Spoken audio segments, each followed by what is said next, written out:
오늘의 전뉴스입니다. 강경화 외교부 장관이 독자적 대북 제재인 524 조치의 해제 방안을 검토 중이라고 밝혔다가 논란이 일자 사과했습니다. 강 장관은 지난달 남북 정상회담에서 서명한 군사 합의서와 관련해 폼페이오 미 국무장관이 불만을 표시한 것이 사실이라고 인정했습니다. 우리 정부의 대북 제재 해제 검토와 관련해 트럼프 미국 대통령은 미국 승인 없이 그렇게 하지 않을 것이라고 말했습니다. 미국과 협의 없이 대북 제재를 건드려서는 안 된다는 경고성 메시지로 해석됩니다.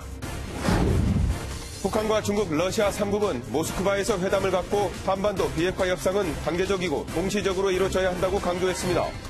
미국이 주도하는 일방적인 제재에 모두 반대한다는 입장을 나타냈습니다. 국정감사 이틀째인 오늘 14개 상임위원회에서 여야의 치열한 공방이 예상됩니다. 통일부 국정감사에서는 판문점 선언 비준 동의를, 교육부 국정감사에서는 유은혜 사회부 총리 임명이 핵심 쟁점이 될 것으로 보입니다. 저유소 화재와 관련해 풍등을 날린 스리랑카 남성에게 죄를 뒤집어 씌우지 말라는 여론이 이는 가운데 검찰이 구속영장을 청구하지 않기로 했습니다. 오늘은 서울 아침 기온이 6도까지 내려가는 등 올가을 들어 가장 쌀쌀하겠습니다. 대관령은 0도까지 떨어져 일부 지역에서는 서리가 내리고 얼음이 어는 곳이 있겠습니다.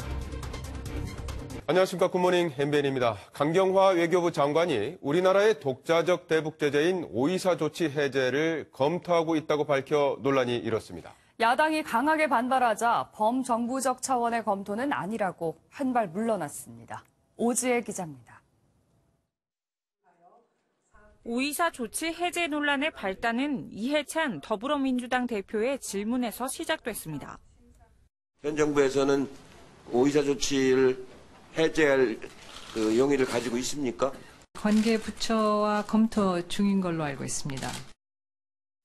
524 조치는 2010년 천안함 폭침에 대응한 우리 정부의 독자 제재로 북한과의 교역 금지가 핵심인데 정부 고위 인사의 해제 검토 발언이 처음 나오자 야당은 즉각 반발했습니다. 북한이 천안함 폭침을 인정조차 하지 않는 데다 유엔과 미국의 제재 기조에도 맞지 않아 부적절하다는 겁니다. 사실은 국제사회의 대북 제재와도 연동되어 있는 거거든요. 그렇지 않습니까? 이걸 그렇습니다. 그래서 덜컥 그거 발표하실 얘기가 아닌 것 같아서 제가 물어보는 겁니다. 강 장관은 결국 발언을 번복하며 사과했습니다.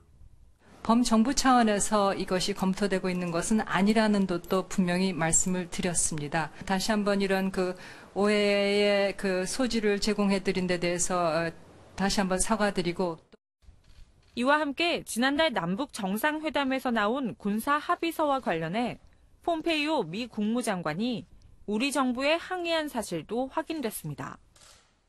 다만 강 장관은 그 시기가 회담 후가 아니라 회담 전이었다며 한미 불협화음에 대한 진화에 나섰지만 논란은 가라앉지 않고 있습니다. MBN 뉴스 이처럼 대북 제재 해제 논란이 이는 가운데 개성공단 정수장이 2년 8개월 만에 다시 운영에 들어갔습니다. 정부는 대북 제재를 느슨하게 하는 건 아니라는 입장이지만 개성공단 재가동 가능성이 커지는 것이 아니냐는 시각이 나옵니다. 이정호 기자입니다. 정부가 개성공단 내 정수장 운영을 재개했습니다.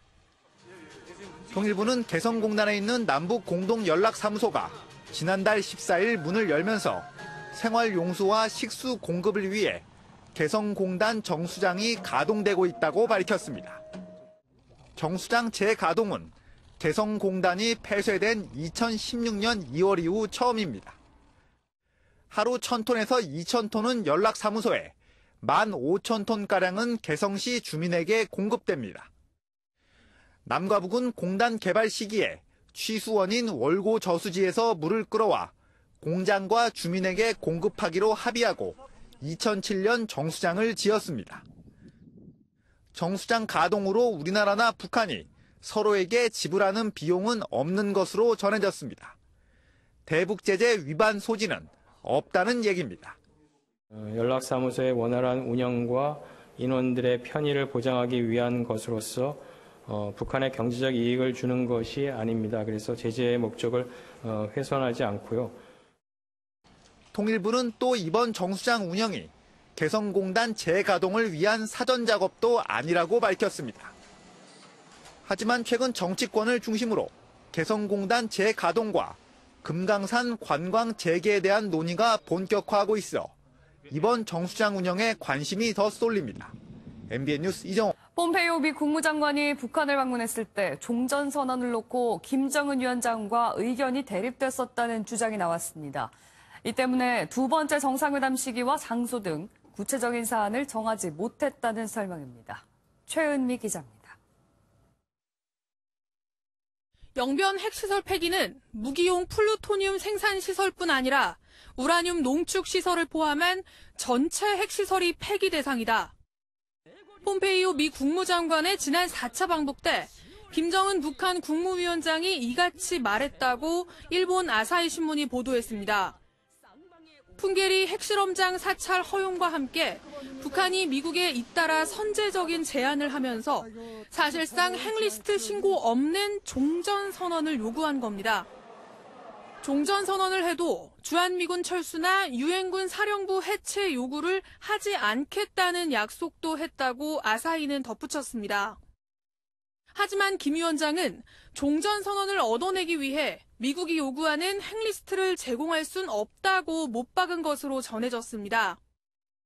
이처럼 북한이 줄 수 있는 것과 없는 것을 나눠서 제시한 셈인데 미국의 입장은 단호했습니다. 지금 북한이 하겠다는 비핵화 조치만으로 종전선언을 할 순 없다고 맞선 겁니다. 이 때문에 북미 정상회담 개최 시기와 장소 같은 세부 사안은 논의조차 하지 못했다고 아사히 신문은 보도했습니다. 양측의 입장이 팽팽히 맞선 것으로 보이지만 미국의 반응은 나쁘지 않습니다. Late last night from North Korea from a trip where we made real progress. We can now see a path to where we'll achieve the ultimate goal, which is the full and final verified denuclearization of North Korea. 결국 최선희 북한 외무성 부상과 스티븐 비건 미 국무부 대북 특별 대표 간 실무 협상이 관건인데 오는 15일 오스트리아 빈에서 시작될 것으로 보입니다. MBN 뉴스 최은미입니다. 어제는 북한 노동당이 만들어진 창건일입니다. 북한은 성대한 행사 대신 시진핑 중국 국가주석의 방북을 염두에 둔 듯 북중 관계 분위기 띄우기에 나섰습니다. 연장현 기자가 보도합니다. 중국이 북한에 보낸 노동당 창건 73주년 축하 꽃바구니입니다. 노동신문은 경제 건설을 위해 북한 주민들이 힘을 모아야 한다는 내용의 당 창건일 관련 사설과 함께 화환 사진을 일면에 실었습니다. 북한의 당 창건일은 1945년 10월 10일 조선공산당 북조선 분국의 발족을 기념하는 날입니다. 중국은 농구 스타 야오밍이 이끄는 체육대표단을 보내 평양에서 친선 여자 농구 대회를 개최했습니다. 중국 체육 사절들이 우리나라 방문은 조선노동당 창건 이룬세돌수를 뜻깊게 경축하고 있는 우리 인민에게 더욱 큰 기쁨을 안겨주고 있습니다. 이 자리에는 리용호 북한 외무상 등 북한 간부들이 총출동한 것으로 알려졌습니다. 같은 날 북한의 경협 실세인 리룡남 내각 부총리가 중국 베이징을 방문하는 모습도 포착됐습니다. 북미 협상을 앞두고 우호 관계를 과시하려는 북한과 중국의 계산이 맞아떨어진 행보란 분석입니다. 북한 입장에서는 북미 간 대화에 있어가지고 중국이라는 우군이 필요하고 또 중국 입장에서는 한반도에 있어가지고 지속적인 영향력 유지 그런 차원에서 서로 윈윈하는 것이 아니겠냐 저는 그렇게. 시진핑 중국 국가주석의 평양 방문이 유력한 가운데 북중 밀월 관계는 당분간 이어질 전망입니다. MBN 뉴스 연장현입니다. 첫날 국정감사가 이어지면서 벵갈 고양이가 등장하는가 하면 AI 음성인식 스피커가 사투리에 반응하지 못해 웃음이 터지는 해프닝도 있었습니다. 국감 이모저모 오태윤 기자입니다. 국회 정무위 국정감사에 벵갈 고양이가 나타났습니다. 지난달 19일 대전 동물원에서 탈출한 퓨마가 사살된 것을 두고 정부의 과잉 대응을 지적하려고 퓨마와 비슷한 동물을 데리고 나온 겁니다. 그날 저녁 남북 정상회담이 열리는데 이 눈치도 없는 퓨마가 하필이면 그날 탈출을 해가지고 인터넷 실검 1위를 계속 장식을 하는 거예요. 하지만 의도와 다르게 보여주기형이었다는 비판도 나왔습니다. 과방위 국정감사에서는 AI 음성인식 스피커로 웃음이 터졌습니다. 한국당 박성중 의원이 LG전자가 개발한 AI 스피커를 계속해서 불렀지만 Hey 클로이, Hey 클로이, Hey 클로이 하잖아요. 무려 7차례나 반응하지 않다가 박 의원의 보좌진이 부르자 그제야 반응했습니다. 내가 사투리를 쓰니까 서울 흑인들 못 알아듣는 을에 벌어지는 질타 대신 박수 소리가 쏟아진 곳도 있었습니다. 국세청 국정감사에서 7년간의 추적 끝에 악질적인 역외 탈세 혐의를 적발하고 추징한 공로를 받은 임성애 조사관이 소개되면서입니다. 끝까지 끈질기게 역외 탈세 문제에 대해서 결국 결실을 보게 된 그런 굉장히 우수한 사례라고 보기 때문에 그래서 너무 긴장 안 하셔도 돼요. 별로 잘했는 것도 없는데 불러주셔서 감사합니다. 한국당 송희경 의원은 실리콘 복제 지문으로 개인정보가 유출되는 장면을 시연해 눈길을 끌었고 또 문화체육관광위원회에서는 회의실 안팎에 예술작품과 공연을 하는 문화 새끼를 만들어 주목받기도 했습니다. MBN 뉴스 경제부처 국정감사에서는 집값을 책임지는 국토교통부가 가장 큰 관심이었습니다. 여야는 집값 급등의 원인을 놓고 전 정권 잘못이다, 현 정부의 오락가락 정책이 문제다라면서 내탁 공방만 하다 시간을 다 보냈습니다. 김경기 기자입니다. 여야는 공공택지 유출 사건의 증인 채택을 놓고 국감 시작부터 신경전을 벌였습니다. 국회에서 부르면 오겠다 이렇게 얘기하는데도 왜 합의를 안 하시는지. 확인되지 않은 사실을 공개적으로 얘기하면 그건 허위 사실이 됩니다. 40분가량 지연된 뒤 시작된 국감에서 여당은 박근혜 정부의 빚내서 집사라는 정책이 서울 집값을 급등시켰다고 주장했습니다. 집 가진 자가 집을 더 사는 아파트의 독식화로 귀결되었습니다. 반면 자유한국당은 현 정부의 오락가락 정책이 시장에 불신을 키웠다고 반격했습니다. 정부가 스스로 뒤집은 사례만 하더라도 9차례에 달할 정도로 정부의 정책이 오락가락했습니다. 홍철호 의원은 국토부가 최근 10년 동안 서울 그린벨트 10곳을 직권해제해 4만 가구를 공급했지만 집값을 잡지 못했다며 그린벨트 해제가 능사가 아니라고 지적했습니다. 이에 대해 김현미 장관은 현재로선 공급이 중요하다며 3기 신도시 입지 발표 때 교통대책도 함께 제시해 공급 대책을 차질 없이 추진하겠다고 밝혔습니다. MBN 뉴스 김경희입니다. 대법원에 대한 국정감사에서는 양승태 대법원장 시절 사법농단을 둘러싸고 여야의 질타가 쏟아졌습니다. 특히 이 사건에 대한 검찰의 영장을 법원이 기각한 것에 대한 비판이 이어졌습니다. 김종민 기자입니다. 대법원 국정감사에서는 양승태 대법원장 시절 사법농단 의혹이 단연 화두였습니다. 특히 법원을 향한 검찰의 압수수색 영장을 잇따라 기각한 것을 두고 여야 모두 질타를 쏟아냈습니다. 방탄소년단이 들으면 아주 기분 나쁠 텐데 방탄판사단이라고 부른답니다. 저는 영장 다 꺾고 수사 배협 좀 하면서 검찰하고 싸우고 있습니다. 창피하게. 대법원이 사법부가 검찰하고 싸우고 있어요. 사법농단 의혹을 받는 사법부에 재판을 맡길 수 없다면서 특별재판부 설치를 촉구하는 목소리도 나왔습니다. 안철상 법원행정처장은 원론적인 해명만 반복했습니다. 여러 가지 겸허히 받아들이고 있습니다. 그렇지만은 대법원장께서는 그 법과 원칙에 따라 하기 때문에 급기야 김명수 대법원장이 사퇴해야 한다는 주장까지 나왔습니다. 선택과 집중을 해서 개혁하고 김명수 대법원장은 용퇴를 해야 된다. 사법부를 위해서 순장을 하라. 이렇게 권하는데 국감이 열린 대법원 앞에서는 사법농단 피해자들이 모여 양승태 전 대법원장이 직접 국감에 출석해 사법농단 실체를 밝히라고 촉구하기도 했습니다. MBN 뉴스 김종민입니다. 자사 의약품을 처방해주는 대가로 수십억 원 상당의 리베이트를 제공한 제약회사와 이를 챙긴 의사들이 무더기로 검거됐습니다. 일부 의사들은 제약회사 직원에게 밑반찬에 속옷까지 챙기게 했습니다. 윤길환 기자입니다. 연매출 1,000억 원대의 한 중견 제약회사입니다. 이곳의 대표와 직원들은 전국의 병의원 380여 곳에 자사의약품을 우선 처방해주는 대가로 사례비를 제공했습니다. 지난 2013년부터 지난해까지 제공한 리베이트는 42억여 원. 의사와 사무장들은 제약회사 직원을 종부리듯 했습니다. 의사 중 일부는 이곳 제약회사 직원들에게 대리운전을 시키거나 자녀의 유치원 등원 접수를 대신 시키는가 하면 심지어 밑반찬과 속옷까지 챙기게 했습니다. 의사와 영업사원 간의 관계가 가불관계이기 때문에 항상 영업사원들은 약자의 입장이었었고 의사들은 이를 이용해서 리베이트를 받은 의사들은 수사망이 좁혀오자 제약사 직원에게 허위 진술도 강요했습니다. 이제부터는 같이 움직여야 되고요. 하면 내가 이제 변호사들하고 같이 해서 옆에서 도움을 줄 거예요. 일단은 돈은 전달된 적이 없다라고 해야 돼요. 경찰은 리베이트를 받은 의사 1명을 구속하고 나머지 의사와 사무장 117명을 불구속 입건하는 한편 제약사 대표와 직원 10명을 불구속 입건했습니다.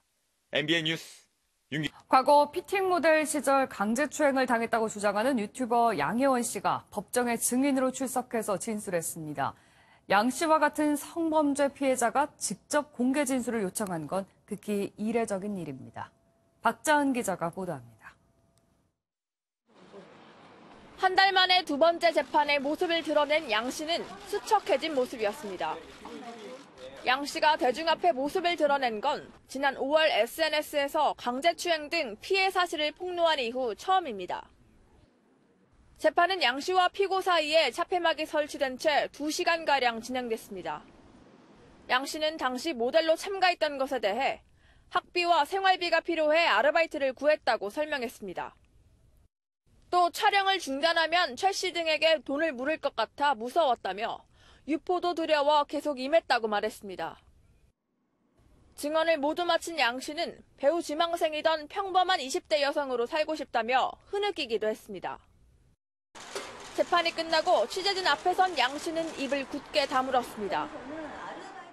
피해자가 겪어야 되는 어려움이 있어서 피해자의 직접적인 발언은 판결이 나고 나면 판결 나는 날 이 자리에서 다시 하겠습니다. 다음 재판은 오는 24일 열릴 예정입니다. MBN 뉴스 박자은입니다. 그제 충남 서산에 있는 웅도에서 바다 한가운데 승용차가 고립돼 관광객 3명이 간신히 구조됐습니다. 그 긴박했던 구조 상황을 김영현 기자가 보도합니다. 바다 한가운데 차량이 반쯤 물에 잠겨 있습니다. 지붕 위에는 사람 3명이 옴짝달싹 못합니다. 헬기에서 해경 구조대원들이 로프를 타고 내려와 구조를 시작합니다. 차량이 갯벌에 빠졌는데 순식간에 차오른 밀물로 오도 가도 못했습니다. 물 속에 들어갔을 적에는 물 조류가 빠르니까 사람들이 느끼질 못해요. 자기도 모르게 조난을 당합니다. 밀물 고립 사고는 해마다 200여 건씩 발생해 지난 3년 동안 14명이나 목숨을 잃었습니다. 서해안 지역은 조수간만의 차이가 9m나 되는 만큼 사고 위험이 더 큽니다. 밀물의 속도는 시속 7km에서 15km로 성인 남성의 걸음보다 2~3배나 빠릅니다. 갯벌에서는 이렇게 쉽게 발이 빠지기 때문에 물이 들어차면 혼자 빠져나오기가 쉽지 않습니다. 사전에 조석 시간을 미리 확인하시고 활동하실 때 바닷물이 들기 시작하면 육지로 바로 이동하셔서 갯벌에 나갈 때는 주변 지형을 알아두고 어두운 밤이나 안개 낀 날은 갯벌에 들어가선 안 됩니다. MBN 뉴스 김영현입니다. 폭등을 날려 고향 저유소 화재를 촉발한 혐의로 긴급 체포된 27살 스리랑카 남성이 어제 오후 석방됐습니다. 검찰이 구속영장을 청구하지 않기로 한 건데 일각에선 힘없는 외국인만 희생양으로 삼아선 안 된다고 지적했습니다. 권영범 기자입니다. 저유소 화재 피의자인 스리랑카인 A씨에 대해 경찰이 2차례 신청한 구속영장을 검찰이 기각했습니다. A씨가 날린 풍등이 저유소 폭발 화재의 직접적인 원인이라는 경찰의 추정에 인과관계가 부족하다는 게 이유입니다. 결국 긴급 체포 시한인 어제 오후 4시 반 유치장에서 석방된 A씨는 취재진에게 고개를 숙이며 연신 고맙다는 말만 되풀이했습니다.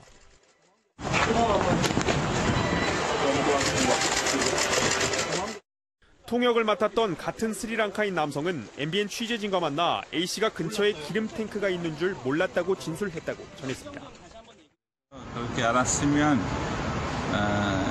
그런 장난감을 가지고 이렇게 하지 않았는데 생각도 못하는 상황이래요. 통역을 하다고 했어요. 청와대 국민청원 게시판에도 대한송유관공사 측의 과실도 있는 만큼 A씨에게 모든 죄를 뒤집어 씌우지 말라는 청원이 잇따랐습니다. 국정감사장에서도 비슷한 비판이 나왔습니다. 외국인 노동자를 아주 희생양으로 삼고 있어요. 18분 동안 잔디밭이 타고 있었어요. 이런 졸렬한 대항이 어디 있습니까? 경찰이 정확한 화재 원인을 밝히기 위해 수사팀을 확대 편성한 가운데 김부겸 행정안전부 장관은 전국 저유시설에 대한 일제 점검 방침을 밝혔습니다. MBN 뉴스 권용보입니다. 이런 가운데 풍등에서 떨어진 불씨가 저유소 화재 원인으로 지목됐지만 저유소 측의 관리 부실에 대한 책임론도 계속 나오고 있습니다. 일각에선 만든 지 30년 가까이 된 노후화된 탱크가 화재 원인일 수 있다고 지적했습니다. 신재우 기자입니다. 경찰은 저유소 화재가 스리랑카인이 날린 풍등에서 나온 불씨 때문으로 보고 있습니다. 하지만 일부 전문가들은 1992년에 만들어진 해당 탱크의 노후화가 화재로 이어진 결정적 이유가 된 것으로 분석하고 있습니다. 일반적으로 저유 탱크 안은 대부분 기름으로 채워져 있고 나머지 공간은 유증기로 가득 차 있습니다. 그런데 이곳에 불이 나려면 유증기의 비율이 전체 공기의 10분의 1 수준이 되어야 합니다. 즉 불이 붙었다는 건 이미 어디선가 대량의 공기가 탱크로 새 들어와 있었다는 의미입니다. 만약 환기구를 통해 불씨가 들어간 것이 화재 원인이라면 다른 탱크도 터져야 했지만 그렇지 않았다는 겁니다. 똑같은 상황에 옆에 환기구가 있었는데도 불구하고 옆에 잔디가 탔는데도 불구하고 옆에 탱크는 폭발하지 않았다는 이유는 이 탱크 자체 내에 어떤 문제가 있었더라고. 거기에 마지막 검사는 4년 전이었던 것으로 파악됩니다. 전체 기름을 다 비우고 전체 점검을 해야 되는 게 10년에 한 번씩 그 점검 주기가 있어요. 그래서 그 점검을 저희가 마지막으로 수금한 게 2014년 그때 문제는 발견되지 않았어요. 현장 감식 분석에 상당 기간이 걸릴 것으로 예상되면서 정확한 화재 원인에 대한 갑론을박은 한동안 계속될 것으로 보입니다. MBN 뉴스. 이번에 화재를 일으킨 원인으로 지목된 풍등은 누구나 단돈 1,000원만 있으면 어디에서나 쉽게 구입할 수 있습니다. 풍등을 날리는 것 자체도 법적으로도 문제가 없어서 사실상 화재에 너무 취약하다는 지적이 나오고 있습니다. 조희로 기자입니다. 소원을 담아 하늘에 띄우는 풍등. 아름다운 야경을 빚어내는 덕분에 앞다퉈 풍등 축제를 열 정도로 인기가 높습니다. 주변에서도 쉽게 구할 수 있습니다. 근처 문구점에 가보니 바로 풍등 구입이 가능합니다. 여기 풍등이에요? 예. 오늘 800원씩이요. 온라인에서는 더 쉽고 싸게 풍등을 살 수 있습니다. 직접 구매한 풍등입니다. 현행법상 이 풍등을 아무 곳에서나 날려도 법적으로 문제가 되지 않습니다. 올해 시행된 소방기본법은 관할 소방서장이 필요하다고 인지해 풍등을 금지했을 경우에만 처벌하도록 돼 있기 때문입니다. 풍등을 날린다고 신고할 의무도 없어서 대형 행사가 아니라면 사실상 규제는 없는 거나 마찬가지입니다. 이번에 스리랑카인 A씨가 풍등을 날린 행위도 마찬가지입니다. 풍등이 이번 경우처럼 큰 화재로 이어질 수 있는데 현행법으로는 이 풍등에 대한 제재 조치가 없는 것이 사실입니다. 실제 지난 1월 부산 삼각산에서 발생한 화재를 비롯해 풍등으로 인한 화재는 지난 5년간 총 26건에 이릅니다. 화재 위험성에 대한 경각심을 갖는 한편 관련 법규를 재정비해야 한다는 목소리가 나오고 있습니다. MBN 뉴스 조희로입니다. 유령 노조를 만들어서 노조에 취업을 시켜주겠다면서 구직자들에게 8억여 원을 가로챈 일당이 구속됐습니다. 취업이 간절한 구직자들을 2번 울렸습니다. 박상호 기자입니다. 울산의 한 항원노조 간부 집입니다. 구직자들에게 받은 이력서와 주민등록등본이 방 안에 수두룩합니다. 40대 조모 씨 등 3명은 항원노조에 취업시켜주겠다며 달콤한 말로 구직자들을 속였습니다. 정년은 65세고 네네. 그다음에 학자금 나오고 한 달에 한 500 정도 될 거예요. 아. 이들은 취업 조건으로 500만 원을 요구했습니다. 그리고는 간부들에게 인사를 해야 빨리 취업한다며 접대비로 2천만 원을 더 요구했습니다. 이런 식으로 67명에게 가로챈 돈이 8억 원에 이르지만 한 명도 취업한 사람이 없습니다. 10년 동안 다니던 직장을 그만두고 졸지에 실업자가 된 사람도 있습니다. 퇴직금으로 생활비를 쓰고 있긴 하지만 지금 좀 힘들게 지내고 있습니다. 알고 보니 4년 전 노조 설립 신고만 했을 뿐 실체가 없는 곳이었습니다. 제대로 된 사무실도 없었고 가족와의 계약관계도 전혀 없었습니다. 경찰은 구속된 일당 3명이 부산과 경남 등 다른 지역 4곳에 추가로 노조를 설립한 사실을 확인하고 수사를 이어가고 있습니다. MBN 뉴스 박상호입니다. 요즘 부쩍 가까워진 남북 관계를 바라보는 미국의 시선이 곱지 않습니다. 트럼프 미국 대통령은 강경화 외교장관의 대북 제재 해제 발언을 놓고 미국의 승인 없이는 불가능하다면서 경계심을 드러냈습니다. 이동하 기자입니다. 한국은 우리의 승인 없이는 아무것도 하지 않는다. 트럼프 미국 대통령이 백악관 기자회견에서 이렇게 말했다고 미국 AP통신이 보도했습니다. 우리 정부가 대북 제재 해제를 검토하겠다는 뉘앙스를 내비치자 트럼프 대통령이 즉각 제동을 걸고 나선 겁니다. 이런 반응은 미국과의 협의 없이는 대북 제재를 건드려서는 안 된다는 일종의 경고성 메시지로 해석됩니다. 강경화 외교부 장관이 앞서 524 조치의 해제를 검토하고 있다고 밝혔지만 정작 미국과의 조율은 없었음을 엿볼 수 있는 대목입니다. 그동안 미 정부는 우리 정부가 남북 철도 협력 사업과 군사적 긴장 완화 조치 등을 잇따라 발표하자 우회적으로 우려와 불쾌감을 드러낸 적이 있습니다. 미 정부가 비핵화 없이 제재 완화는 불가하다는 입장을 거듭 밝혀온 만큼 우리 정부가 남북 간 교류를 위한 부분적 대북 해제를 놓고 어떤 해법을 찾을지 주목됩니다. MBN 뉴스 이동화입니다. 국정감사 이틀째인 오늘도 국정 현안을 두고 14개 상임위원회에서 여야의 치열한 공방이 예고되고 있습니다. 통일부 국정감사에서는 판문점 선언 비준 동의 문제를, 또 교육부 국정감사에선 유은혜 사회부총리 임명을 두고 여야가 충돌할 것으로 보입니다. 최형규 기자입니다.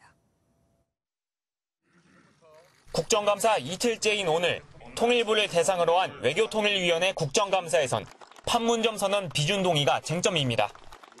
여당은 비준 동의에 반대하는 자유한국당을 냉전 수구 세력이라 비판하며 비준 동의를 촉구했고, 자유한국당은 행태야말로 답은 정해져 있다. 우리는 무조건 반대한다는 냉전 수구 세력의 목리일 뿐입니다.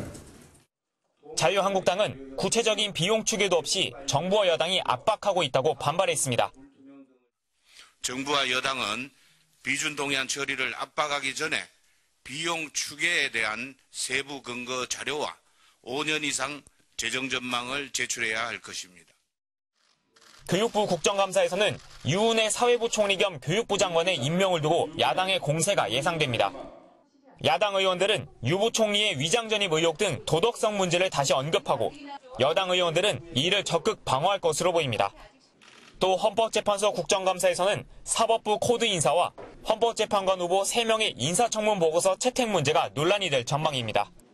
MBN 뉴스 최영규입니다.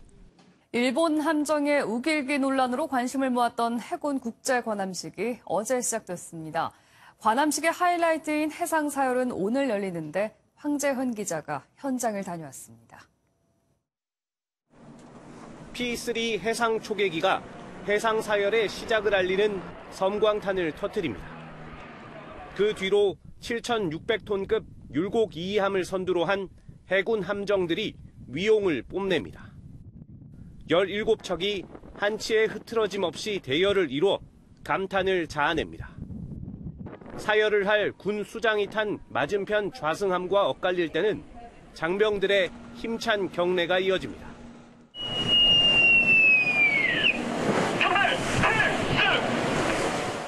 214급 홍범도함 등 잠수함 2척도 완벽한 전투태세를 선보였습니다. 관함식의 하이라이트인 해상 사열을 앞두고 제주 서귀포 앞바다에서 총연습이 한창입니다. 갑판 위의 승조원들이 제가 서 있는 좌승함을 향해 경례를 하고 있습니다. 이 해상 사열은 모두 12개국의 함정 19척이 참석합니다. 해상 사열을 포함한 국제 관함식은 군함 전투태세와 장병들의 군기를 점검하기 위해 치러지는 행사로 우리나라에선 2008년 이후 10년 만입니다. 또 해군은 한반도의 항구적 평화와 번영을 뒷받침하고 우리 대한민국이 해양 강국으로 우뚝 서는 그날까지 힘차게 항진하겠습니다. 우길기 논란을 일으킨 일본에 이어 중국도 해상사열 불참을 선언한 가운데 올해 처음 한반도에 온 미 항공모함 로널드 레이건함이 참석해 자리를 빛낼 예정입니다. MBN 뉴스 황전입니다. 대기업의 계열사 간 일감 몰아주기, 김상조 공정거래위원장은 불공정한 행위라면서 취임 직후 근절을 요구했는데요. 1년여가 지난 지금은 어떨까요? 김민수 기자입니다. 김상조 공정거래위원장은 취임 직후 대기업 관계자들을 만나 일감 몰아주기 등 불공정 관행을 자발적으로 고쳐달라고 말했습니다. 저는 최대한의 인내심을 가지고 기업인들의 자발적인 변화를 기다리겠습니다. 하지만 1년 만에 김 위원장의 발언은 당부가 아닌 경고로 바뀌었습니다. 일감 몰아주기 논란이 계속된다면 언젠가는 공정위의 조사, 제재 대상이 될 것임을. 실제로 삼성과 현대차, SK 등 10대 재벌의 내부 거래 규모가 1년 만에 20조 원이나 증가했습니다. 특히 총수일가 지분율이 현행 규제를 아슬아슬하게 비껴가 규제 사각지대에 있는 회사일수록 내부 거래 비중이 높았습니다. 사각지대에서도 일감 몰아주기를 통한 총수일가의 사익 편취, 중소기업 경쟁 기반 훼손 등의 우려가 있는 만큼 제도 개선이 시급한 것으로 판단됩니다. 공정위는 이러한 사각지대를 해소하기 위해 다음 달 지주회사와 지배구조 현황 등을 추가로 공개할 예정입니다. MBN 뉴스. 해외여행을 갈 경우 면세점이나 쇼핑몰에서 면세 범위 이상의 제품을 구매한 뒤 귀국할 때 고민하시는 분들 많을 겁니다. 포장을 뜯거나 잘 숨기면 걸리지 않을 것 같지만 그런 생각 이제는 버리셔야겠습니다. 올해 4월부터 해외카드 사용 내역이 실시간으로 통보되면서 세관 당국이 수십억 원을 추징했다고 합니다. 정규혜 기자입니다. 면세 한도 초과 제품에 대한 최근 4년간 관세청의 세금 부과 내역입니다. 상위 10개 품목을 살펴봤더니 1위는 단연 해외 유명 상품 핸드백. 금액도 다른 품목을 다 합친 것에 육박합니다. 그나마 지난해까진 세관 직원의 눈을 피하면 세금을 내지 않는 경우도 있었지만 올해부턴 단속을 피하는 게 사실상 불가능해졌습니다. 법 개정으로 올해 4월부터 해외에서 $600 이상 카드를 사용할 경우 실시간으로 관세청으로 통보되기 때문입니다. 더불어민주당 김정우 의원이 관세청 자료를 분석한 결과 올해 4월부터 8월까지 $600 이상 해외 신용 카드 사용은 100만여 건으로 우리 돈으로 약 1조 3천억 원에 달했습니다. 일본과 미국에서의 카드 사용이 가장 많았고 영국과 중국이 뒤를 이었습니다. 이 가운데 면세 범위를 초과하는 물품을 몰래 들여오려다 적발된 사례는 약 2,300여 건. 금액으론 19억 원을 넘는데 카드로 $600 이상 구매한 제품은 모두 적발됐습니다. $600 이상이면 과세당국이 그 사실 내역을 파악을 하고 있습니다. 그래서 우리 소비자께서 해외에서 구입하신 것을 자진신고 하시는 게 좋겠습니다. 자진신고를 안 하실 경우에는 그에 대해서 가산세가 부과됩니다. MBN 뉴스 정규혜입니다. 뉴스 편집 논란으로 홍역을 알아온 네이버가 모바일 첫 화면에서 뉴스와 실시간 급상승 검색어를 빼고 검색창만 두기로 했습니다. 검색 포털로 변신하겠다는 건데 어떻게 변하는지 이성은 기자가 취재했습니다. 비어있는 하얀 바탕에 검색창만 떠 있습니다. 네이버 모바일 화면의 새로운 모습입니다. 구글과 비슷한 형태로 검색창 아래 뉴스가 빽빽이 있는 현재와는 다릅니다. 새 버전에선 뉴스를 보려면 화면을 오른쪽으로 넘겨야 하는데 언론사가 직접 배열한 기사와 인공지능이 개인의 선호도에 맞춰 추천하는 뉴스가 함께 배치됩니다. 현재는 첫 화면에 있는 실시간 급상승 검색어도 오른쪽으로 화면을 넘겨야만 볼 수 있습니다. 네이버는 이른바 드루킹 사태로 댓글 조작 논란이 커지자 지난 5월 모바일 첫 화면에서 뉴스와 실검을 빼겠다고 발표한 바 있습니다. 모바일 첫 화면에 접속하는 모든 사용자들에게 일괄 노출했던 방식을 개선해야 한다고 생각합니다. 네이버는 편집권을 버린 대신 검색 연결 기능을 강조했습니다. 하단에 그린 다시라고 해서 이용자들이 쉽게 터치해서 자신이 원하는 검색을 하거나 검색 결과를 찾아갈 수 있게 추천하는 기능들을 시험 서비스 버전을 배포한 후 조만간 새 화면을 공식 적용할 계획입니다. 구글이 빠른 속도로 국내 검색 시장을 장악한 가운데 네이버의 변신이 검색 플랫폼 지형에 변화를 몰고 올 전망입니다. MBN 뉴스 이상입니다. 제19회 세계 지식 포럼이 둘째 날을 맞았습니다. 현장에 나가 있는 취재기자 연결하겠습니다. 서영수 기자. 네, 세계 지식 포럼이 열리고 있는 서울 장충 아레나입니다. 네, 오늘도 글로벌 문제 해결을 위한 다양한 세션이 준비되어 있다고 하는데 오늘은 어떤 강연을 주목하면 좋을까요? 잠시 후 오전 8시 반부터 세계 지식 포럼의 두 번째 날의 첫 강연이 이곳 장충 아레나와 신라 호텔에서 시작됩니다. 어제는 맥메스터 전 백악관 국가안보보좌관과 칼륨라이드 에스토니아 대통령 등 유명 연사들의 강연이 청중들을 사로잡았는데요. 오늘 가장 주목받는 세션은 4차 산업혁명 시대의 혁신을 주도하는 비즈니스 리더들이 준비하고 있습니다.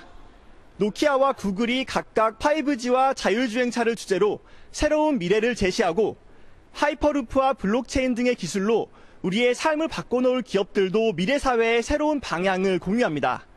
4차 산업혁명의 흐름에 맞춰 새로운 길을 모색하고 있는 경상북도의 스마트X 프로젝트를 주제로 한 세션도 관심을 끌고 있습니다. 한편 한반도 비핵화를 둘러싼 국제정세를 분석하고 전망하는 시간도 마련되는데요. 북핵 6자회담에 참여했던 크리스토퍼 힐 전 차관보와 브루스 커밍스 시카고대 교수 등 북핵 문제 전문가들이 각자의 해안을 제시합니다. 내일까지 모두 250여 명의 연사가 참석해 3,500여 명의 청중들과 함께 집단지석을 공유할 예정입니다. 지금까지 장충 아레나에서 MBN 뉴스 서영수입니다. 오는 11월 경북 포항에서 열리는 한너 지방협력 포럼은 철도와 전력, 가스 등 양국 경제협력의 디딤돌이 될 것으로 기대를 모으고 있는데요. 이번 한너 지방협력 포럼을 앞두고 성공적 개최를 다짐하는 보고회가 포항에서 열렸습니다. 심우영 기자의 보도입니다. 지난해 러시아를 찾은 우리 국민은 모두 26만 명. 전년 대비 62%나 늘었습니다. 러시아의 풍부한 자원과 항만, 유럽을 연결하는 철도는 북방 경협의 매력적인 요소입니다. 다음 달 포항에서 열리는 한너 지방협력 포럼의 성공적 개최를 위한 보고회가 열렸습니다. 보고회에는 이철우 경북도지사와 이강덕 포항시장 등이 참석해 남은 기간 중점 사항을 점검했습니다. 개최지인 포항시는 한너 포럼에 거는 기대가 남다릅니다. 동해안 철도 조기 건설이라든지 앞으로 항로 개설이라든지 이런 부분 등등이 이어져서 우리 포항이 제2의 도약을 할 수 있는. 경상북도는 문재인 대통령이 러시아에 제안한 철도, 전력, 북극 항로 등 협력 사업에서 동해안이 중심이 될 것으로 보고 있습니다. 유럽으로 갈 그 기준에 러시아, 중국이 있는데 그 동해 중부선 철도, 고속도로 이런 것도 포항 영일만 항을 통한 동해안 시대를 여는. 한너 포럼은 양국 26개 지방정부와 기업인 등이 물류와 철도, 관광 분야에서 교류 방안을 논의합니다. MBN 뉴스 심우영. 그룹 방탄소년단이 미국 3대 음악상으로 불리는 아메리칸 뮤직 어워드에서 한국 그룹 최초로 수상의 영광을 안았습니다. 지난 5월 빌보드에 이은 쾌거인데요. 이상주 기자입니다.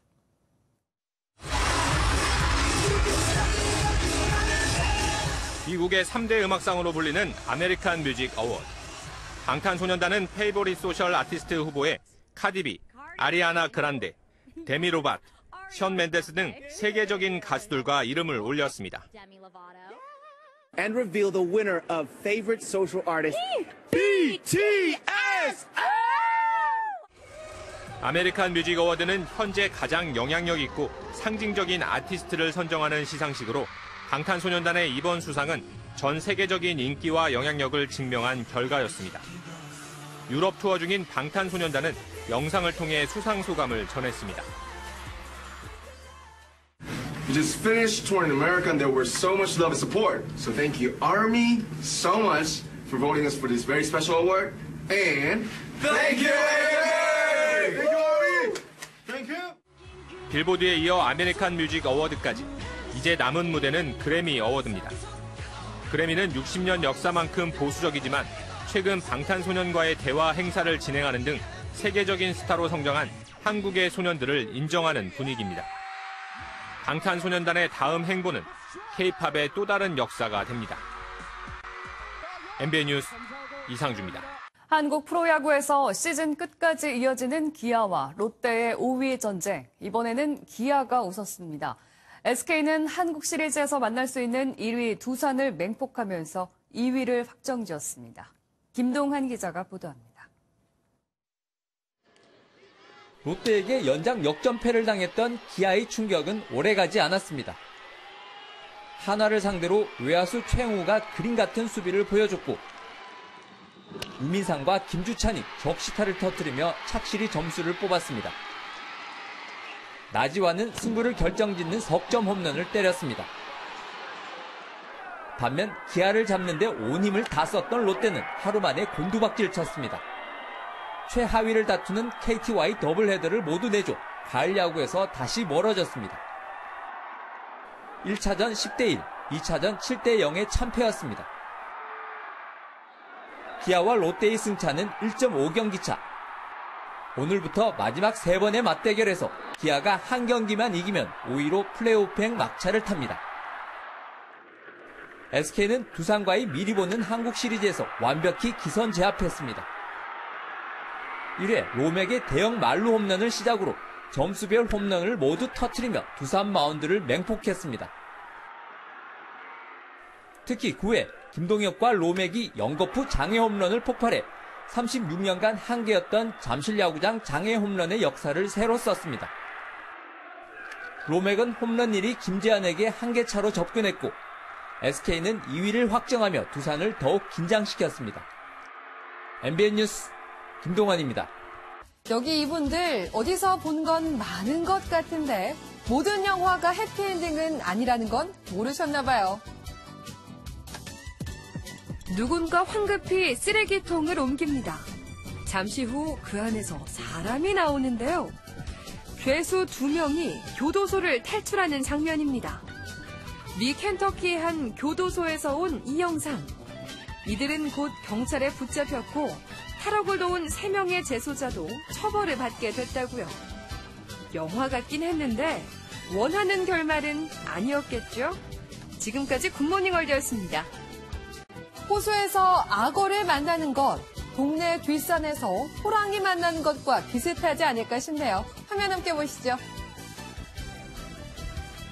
잔잔한 호수 위로 드러난 실루엣, 다름 아닌 악어입니다. 미국 미시간의 한 호수에서 낚시를 하던 이들에게 포착됐는데요. 정글도 밀림도 아닌 이곳에 악어라니요. 더욱 놀라운 건 이런 일이 처음이 아니라는 것. 당국은 고의로 누군가 풀어놓았거나 버렸을 것으로 추정하고 있습니다. 다음은 화제 영상입니다. 평화의 상징 비둘기. 언제부턴가 천덕꾸러기 신세가 됐는데요. 먹이를 주는 자와 막는 자. 과연 정답이 있을까요? 콜롬비아 보고타의 볼리바르 광장. 비둘기들이 먹이를 향해 몰려듭니다. 어제 사람보다 비둘기가 더 많은 것 같은데요. 이에 시 동물보호단체는 먹이 주는 행위를 자제하자는 퍼포먼스를 펼쳤습니다. 광장 내 비둘기의 급격한 증가가 바람직하지 않을 뿐 아니라 무분별하게 먹이를 주면서 비둘기가 병을 앓는 일도 많기 때문이라는데요. 이를 어찌해야 할까요? 마치 가을이 사라져버린 것 같습니다. 어제 얇은 옷을 입으셔서 후회하셨다면 오늘은 조금 더 따뜻하게 입으셔야 합니다. 어제 아침보다 기온이 6도에서 10도가량 뚝 떨어졌습니다. 북서쪽에서 찬 공기가 들어오면서 지금 해안가를 제외한 전국 대부분 지역에서는 10도를 밑돌고 있습니다. 특히 설악산의 경우는 영하 3.5도, 덕유복은 영하 1.1도까지 떨어졌고 그 밖에 서울의 기온 6.3도, 파주는 1.7도까지 떨어지면서 10월 말에서 11월 초에 해당하는 기온을 보이고 있습니다. 계절을 무려 한 달가량이나 앞서가고 있습니다. 내일과 모레 아침에는 오늘보다 기온이 조금 더 내려가는 곳이 많겠습니다. 하지만 낮에는 기온이 오르면서 일교차가 벌어지겠습니다. 오늘 전국에서 대체로 맑은 날씨가 예상됩니다. 다만 서해안과 제주도에서는 구름 많이 지나는 가운데 낮까지 산발적으로 빗방울이 떨어지는 곳이 있겠습니다. 이 시각 춘천의 기온 1.8도, 울산은 9.6도를 가리키고 있습니다. 오늘 북춘천에서는 작년보다 19일 빨리 서리가 관측됐는데요. 그 밖에 중부 내륙과 남부 산지에서도 서리가 내리고 물이 어는 곳이 있겠습니다. 오늘 낮 기온 크게 오르지 못하고 서울 15도, 대전 16도, 대구와 광주 17도에 머물면서 예년 기온을 4도에서 7도가량 밑돌겠습니다. 주말까지도 평년 기온을 밑돌며 가을 추워가 이어질 전망입니다. 한편 대기는 차차 건조해지고 있습니다. 여기에 바람까지 강하게 불고 있는데요. 불씨 관리 잘해주셔야겠습니다. 지금까지 서울역에서 날씨 전해드렸습니다.